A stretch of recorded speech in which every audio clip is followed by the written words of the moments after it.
आशिष नै पिनो यसो पिनु नि लुङ्गा बिसुन बेला उडेडी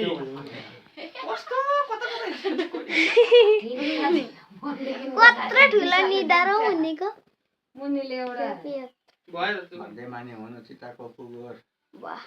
आयो लामो हो बिहान बेलुका नगराउनु लोभी नहोस् लोभी नहोस् छोराले कमाइ ल्याएको पेट नगरोस्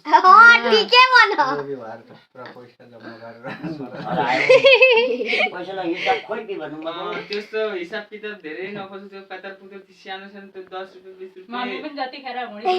अनि त्यो बुढी मम्मी पनि धेरै नाटक नगरोस् अनि जाडो धेरै नखाओस् त्यो जामाखामा के नभन्नुहोस् आमाको बेर्न निस्के आजको टिका लाएर बेर्न सेर्न सबै उखेर वापस जाओस् आजै निस्केको आजै जाऊ यो कन्डो जति सबै जाओस् भन्दाखेरि सबै कन्डो जाला नि